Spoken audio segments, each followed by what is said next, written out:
इस वीडियो में हम लोग BCA semester first business management का प्रीवियस ईयर क्वेश्चन को डिस्कस करने वाले हैं। साथ में जो हमारा क्वेश्चन का पैटर्न रहेगा, क्या पैटर्न है उसको देखेंगे, किस प्रकार हम लोग आंसर को प्रेजेंट करेंगे अपने कॉपी में, और कौन सा क्वेश्चन कितने मार्क्स का है और किस प्रकार हम लोग अपना आंसर को रिप्रेजेंट करने वाले हैं। ठीक है, तो चलिए वीडियो को स्टार्ट करते हैं। तो सबसे पहले वेलकम टू TSM गुरुकुल, और आप लोग इस चैनल को सब्सक्राइब करें, साथ में बेल आइकन को प्रेस करें ताकि हर वीडियो का नोटिफिकेशन आपको मिले और आप लोग एग्जामिनेशन का प्रिपरेशन बहुत बढ़िया तरह से चलता रहे। ओके, तो चलिए थोड़ा सा हम लोग देख लेते हैं क्या है क्वेश्चन का पैटर्न, कैसा क्वेश्चन पूछा जाएगा, इसका एक ओवरव्यू देख लेते हैं। तो हमारा जो क्वेश्चन पेपर है वह बिजनेस प्रैक्टिसेस एंड मैनेजमेंट है। इसका कोड है 1003। इसमें जो फुल मार्क्स है 60 मार्क्स का है और टाइमिंग है 3 आवर। और जो क्वेश्चन नंबर ऑफ क्वेश्चन रहेगा, टोटल नंबर ऑफ क्वेश्चन 7 है, उसमें से आप लोगों को 6 ही अटैम्प्ट करना है। 7 पूछेगा, 7 में से 6 को सॉल्व करना है, 1 को छोड़ देना है। जो आप लोगों को थोड़ा लगेगा कि इसके बारे में थोड़ा कम इन्फॉर्मेशन है, इसके बारे में हम लोग ज़्यादा नहीं लिख सकते हैं, नहीं पढ़ा हुआ है, तो उसको छोड़ देना है। 1 को बाद बाकी 6 को लिखना है। किसी को भी रैंडम से कर सकते हैं, 1 2 3 4 5 6 7, इसमें से किसी को भी छोड़ सकते हैं। फर्स्ट को छोड़ सकते हैं, दूसरा नंबर को छोड़ सकते हैं, या तीसरा नंबर, चौथा नंबर, जो आपका मर्जी है। जो आपको लग रहा है कि इसको हम बढ़िया से आंसर नहीं कर सकते, उसको आपको छोड़ देना है, बाद बाकी को आंसर करना है। तो चलिए 2017-20 का सेशन में जो क्वेश्चन पूछा गया है उसको हम लोग स्टार्ट करते हैं, डिस्कस करते हैं। ओके, तो फर्स्ट जो क्वेश्चन है हमारा पूछ रहा है what are the major function of management. उसको एक्सप्लेन करना है, मैनेजमेंट का क्या फंक्शन है उसको प्रॉपर वे में एक्सप्लेन करना है। तो पहले हम लोग जानेंगे मैनेजमेंट है क्या। तो ट्रेडिशनल अप्रोच से बोलता है मैनेजमेंट क्या है, art of getting things done through other. बस दूसरों से काम कराना ही मैनेजमेंट था, पहले ट्रेडिशनल अप्रोच बताता है। लेकिन अभी जो मॉडर्न कंसेप्ट है वो क्या बताता है कि getting things done with the aim of achieving goal effectively and efficiently. अभी कैसा हम लोग को काम तो लेना ही है दूसरों से, लेकिन ऐसे लेना है ताकि हमारा जो कंपनी का गोल है वो अचीव हो सके इफेक्टिवली और इफिशिएंटली, ना कि प्रॉपर एक टाइम पे, और साथ में हम लोग जो रिसोर्सेज कम रिसोर्सेज में हम लोग ज़्यादा आउटपुट कर सकें। क्लियर है कंसेप्ट। ट्रेडिशनल में क्या था कि बस काम कराना है किसी तरह, मॉडर्न कंसेप्ट में क्या बता रहा है कि हम लोग को getting things done with the aim of achieving goal effectively and efficiently. याद रखना है इसको, ठीक है, क्लियर है। इसके बाद बताया था क्या क्या फंक्शन है मैनेजमेंट का। तो मेजर फंक्शन 5 है मैनेजमेंट का, वो है प्लानिंग, दूसरा ऑर्गेनाइजिंग, तीसरा स्टाफिंग, फोर्थ डायरेक्टिंग और फिफ्थ है कंट्रोलिंग। तो इसको हम लोग निमोनिक में याद हो जाएगा बहुत आसानी से, POS DC याद रखना है। P से प्लानिंग, O से ऑर्गेनाइजिंग, S से staffing, D for directing, C for controlling. I think आप लोग का याद हो गया होगा अच्छे से। हम लोग इसे यहाँ पे इस प्रकार पढ़ेंगे ताकि अगर एग्जाम में इस तरह क्वेश्चन पूछा तो हम लोग इजीली उसको अटेम्प्ट कर सकें, थोड़ा सा मेमोराइज भी कर सकें, क्योंकि थ्योरी पार्ट है। थ्योरी पार्ट को थोड़ा बार बार बढ़िया से सुनने से, एक से कहानी टाइप का नरेट करने से आप लोग एग्जाम में बहुत अच्छी तरह से प्रेजेंट कर सकते हैं, अच्छा मार्क्स को भी ला सकते हैं। तो चलिए अब जो फंक्शन बताया गया उसको एक्सप्लेन करना है, तो बताते हैं, एक्सप्लेन करते हैं। तो पहला बता रहा है प्लानिंग। प्लानिंग क्या है भाई? तो प्लानिंग का मतलब था डिसाइड इन एडवांस। हम लोग को what to do, how to do, when to do, by whom work and done. तो बस प्लानिंग क्या है, हम लोग डिसाइड करते हैं एडवांस में कि क्या करना है, ठीक है, किसके द्वारा होगा, कैसे करेंगे, ठीक है। जो भी ऑर्गेनाइजेशन का गोल है उसको इफिशिएंटली और इफेक्टिवली हम लोग ताकि अचीव करें। क्लियर है प्लानिंग का मतलब। दूसरा है ऑर्गेनाइजिंग। ऑर्गेनाइजिंग का मतलब क्या बता रहे हैं यहाँ पे, जो असाइनिंग हम लोग ड्यूटी करते हैं, साथ में जो टास्क है उसको ग्रुप्ड करते हैं, उसके बाद establishing authority and allocate the resources required to carry out a specific plan. जो ऑर्गेनाइजेशन में जो वर्क होगा तो कैसे वर्क होगा, उसको कौन करेगा, कौन कौन सा वर्क है, उसको एक प्रॉपर वर्क को प्रॉपर हिसाब से उसको ग्रुपिंग कर देंगे, ठीक है, उसको बांट देंगे। उसके बाद एक प्रॉपर आदमी को अथॉरिटी देंगे कि किसको कौन कौन सा काम करना है, तो that is called organising. Third है हमारा स्टाफिंग। स्टाफिंग का सिंपल सा मीनिंग है, हम लोग जो रिक्रूट करते हैं ऑर्गेनाइजेशन में काम कैसे होगा, तो पीपल सब करेगा। तो पीपल सब को जो हायर करते हैं, बुला के लाते हैं कि आइए भाई मेरा ऑर्गेनाइजेशन में काम है आपके लिए, तो दैट इज कॉल्ड स्टाफिंग। यहाँ पे सिंपल मीनिंग है right people for right job, सही आदमी चाहिए सही जॉब के लिए। आप लोग बीसीए कर रहे थे, बीसीए का जॉब क्या है, आप लोग को कंप्यूटर रिलेटेड फील्ड में आप लोग को जॉब मिले तो आप लोग बेटर वे में परफॉर्मेंस कर सकें, ना कि अगर आप लोग को मार्केटिंग दे तो आप लोग का मार्केटिंग भी अच्छा से कर सके या फिर दूसरा लाइन में। तो स्टाफिंग का मतलब क्या है, right people for right job.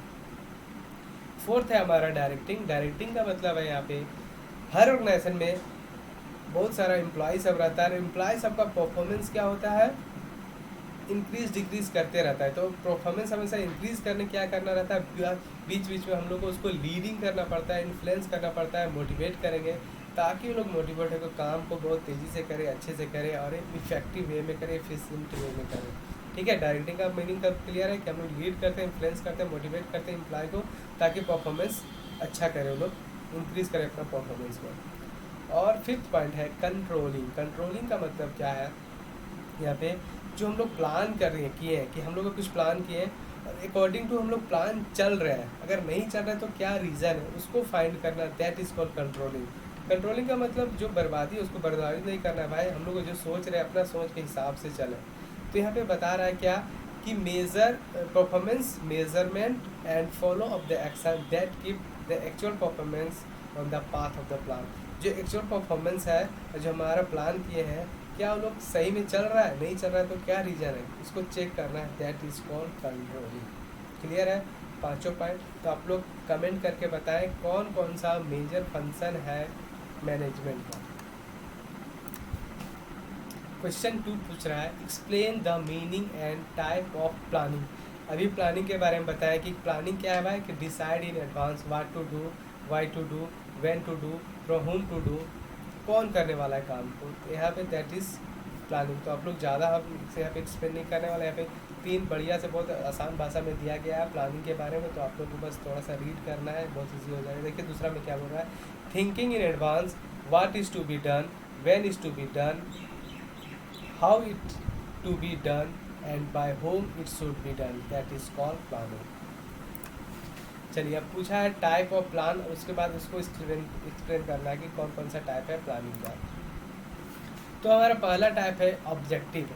क्या क्या ऑब्जेक्टिव है प्लानिंग का, सॉरी टाइप ऑफ ऑब्जेक्टिव के बारे में बताइए। तो ऑब्जेक्टिव क्या होता है, ऑब्जेक्टिव का मतलब होता है क्या गोल है ऑर्गेनाइजेशन का, दैट इज कॉल्ड ऑब्जेक्टिव। जैसे अभी हमारा सेल हो रहा है, जितना भी हो रहा है उससे हम लोग इंक्रीज़ करेंगे कि हमको 10% इंक्रीज़ करना है हमारा sale, that is called objective. कोई भी एक प्रॉपर डायरेक्शन में जा रहा है, दैट इज़ कॉल्ड ऑब्जेक्टिव, जिसको हम लोग इन रिजल्ट भी बोल सकते हैं। ठीक है, दैट इज़ ऑब्जेक्टिव। दूसरा बता रहा है स्ट्रेटेजी। स्ट्रेटेजी का मतलब क्या होता है, जब हम लोग अपने सामने वाला का देख के, मतलब कंपटीटर को देख के जो प्लान करते हैं कि हम लोग को कैसे कंपटीटर को से आगे निकलना है, कंपटीटर से बच के रहना है, दैट इज़ कॉल्ड स्ट्रेटेजी। यहाँ पे क्या दिया है, strategy is a comprehensive plan to achieve organisational objective. यहाँ पे प्लान करते हैं ताकि जो कंपटीटर है हमारा कंपटीटर, उससे हम लोग बेटर परफॉर्मेंस कर सकें। थर्ड बता रहा है पॉलिसी। पॉलिसी क्या आता है कि जनरल गाइडलाइन होता है या फिर जनरल स्टेटमेंट होता है जो क्या करता है, थिंकिंग और channelizing energizing towards the particular direction. एक जनरल स्टेटमेंट है या फिर गाइडलाइन है जो एक प्रॉपर डायरेक्शन में जाता है, जो ऑर्गेनाइजेशन के लिए बेनिफिट रहता है। फोर्थ पॉइंट बता रहा है प्रोसीजर। प्रोसीजर क्या है, तो प्रोसीजर का मतलब क्या होता है, स्टेप बाय स्टेप हम लोग जो भी करते हैं, दैट इज कॉल्ड प्रोसीजर। यहाँ पे बताया कि एक रिक्वायर्ड स्टेप होता है establishing in the advance to handle the future condition. जो हम लोग को फ्यूचर में जो हम लोग करना है उसको अभी से स्टेप बाय स्टेप कैसे हम लोग वहाँ पे जा सकें, that is called procedure.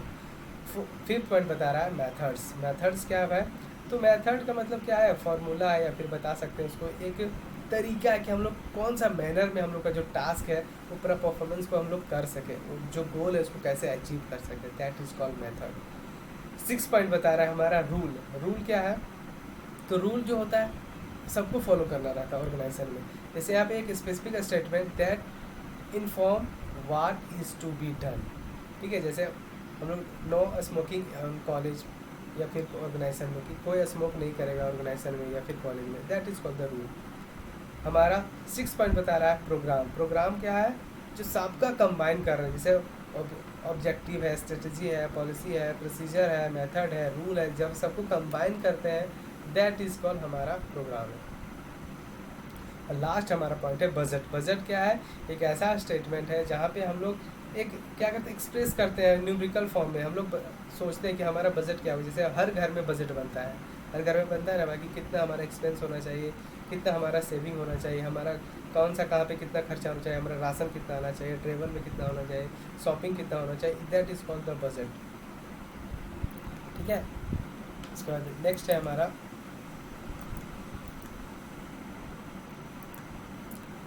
Explain briefly the benefit and weaknesses of management by objective, MBO के बारे में बताना। तो MBO क्या है भाई? मैनेजमेंट बाय ऑब्जेक्टिव क्या है? एक स्ट्रेटेजिक मैनेजमेंट मॉडल है। वो क्या करता है? Aim to improve the performance of an organisation by clear defining objective that are agree to by both management and employ. Management objective क्या है? बोथ एम्प्लॉय और मैनेजमेंट बैठ के डिसाइड करता है कि हम लोग का ऑर्गेनाइजेशन का जो गोल है, ठीक है, गोल को कैसे अचीव करें, किसका क्या क्या रोल है, कौन क्या काम करने वाला है, कितना काम करने वाला है, कौन कौन सा टाइमिंग होगा करने का। मतलब दोनों मिल के बढ़िया से बैठ के सोचता है कि ऐसा नहीं कि पहले क्या होता था कि टॉप लेवल वाला जो बोला, ऊपर वाला मैनेजमेंट जो बोला उसको करना है तो उसको करना है, एम्प्लॉय के बारे में नहीं सोचना है कि एम्प्लॉय कैसे करेगा नहीं करेगा। लेकिन यहाँ पे एम्प्लॉय भी साथ में बैठ के बात कर रहा है कि हम लोग कैसे ही काम को करेंगे, कौन काम पर कौन को करेगा, क्या क्या प्रॉब्लम आ सकता है काम के बारे में, तो इसको पूरा डिटेल जो हम लोग जानते हैं that is called management by objective. Clear है? बढ़िया से कंसेप्ट दोनों मैनेजमेंट और एम्प्लॉय मिल के डिसाइड करता है कि कैसे हम लोग जो ऑब्जेक्टिव है कंपनी का कैसे हम लोग अचीव करें, that is called management by objective.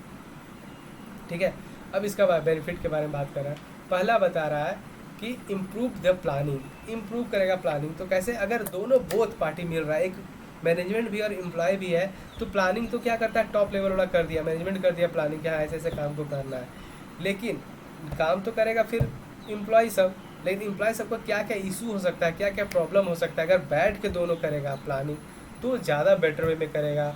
और इसके कारण क्या है, जो गोल है एकदम गोल ऑर्गेनाइजेशन का बहुत आसानी से अचीव हो सके। क्लियर है पॉइंट? बढ़िया से। नेक्स्ट है हमारा बता रहा है कोऑर्डिनेशन। अब देखिए मैनेजमेंट ऑब्जेक्टिव का मतलब बोल रहे हैं कि दोनों बोथ एम्प्लॉय और मैनेजमेंट दोनों बैठ के हारमोनी से काम को करना है, दोनों को जानना है कि हमारा कैसे अपना ऑब्जेक्टिव को अचीव कर सकते हैं। तो कितना अच्छा कोऑर्डिनेशन रहेगा सारा वर्कर का, मैनेजमेंट का, है ना। तो मैनेजमेंट ऑब्जेक्टिव यहाँ पे कोऑर्डिनेशन होगा सबका, और मैनेजमेंट भी है एम्प्लॉय भी है, दोनों मिल के बात कर रहा है कैसे काम को करेंगे। तो साथ में हारमोनी की लड़ाई झगड़ा नहीं होगा, इंडिविजुअली किसको किसको क्या क्या काम है सब अच्छा से मिल के काम को करेगा।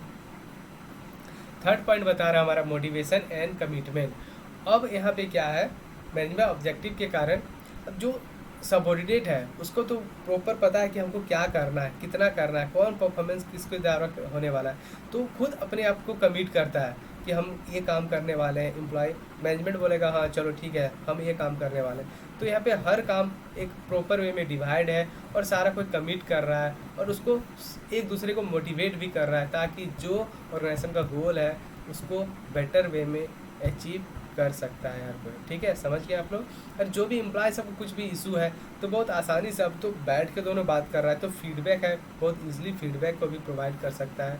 और दो एम्प्लॉय और दोनों मैनेजमेंट दोनों अपना फीलिंग को बहुत अच्छे से शेयर कर सकता है। ठीक है, क्लियर है यहाँ पे।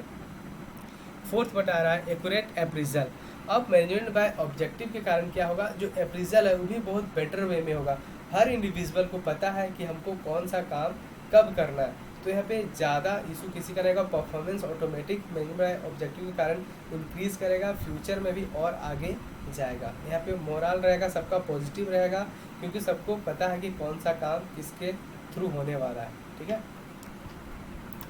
चलिए अब कुछ वीकनेसेस भी है मैनेजमेंट ऑब्जेक्टिव का, क्योंकि दोनों मिल के बात कर रहा है तो थोड़ा सा इशू हो सकता है। तो पहला बता रहा है कि failure to teach the philosophy. Top level वाला बहुत पढ़ा लिखा है, उसका एक फ़िलोसफी अलग है, और जो एम्प्लॉय सब है थोड़ा कम पढ़ा लिखा है, लोग बीच में टकरार हो सकता है उन लोग का फ़िलोसफी के बारे में। तो अगर फ़िलोसफी अगर टॉप लेवल वाला तो बता दिया कि देखिए क्या क्या बेनिफिट होने वाला है, अगर आप ऐसे काम करना है वैसे काम करना है इतना काम करना है, लेकिन एम्प्लॉय सब सोच रहा है कि नहीं हमसे ज़्यादा काम करवा रहा है, एक प्रॉपर इन्वायरमेंट भी नहीं मिल रहा है, तो इसके कारण जो फिलॉसफी मैच नहीं करेगा, उसके कारण फेलियर भी हो सकता है। दूसरा बता रहा है problem of goal setting. Goal setting करना सबसे बड़ा इशू है मैनेजमेंट बाय ऑब्जेक्टिव का। जब तक गोल प्रॉपर डिफाइन नहीं होगा तो मैनेजमेंट बाय ऑब्जेक्टिव काम करने वाला नहीं है। थर्ड पॉइंट बता रहा है short run nature of goal.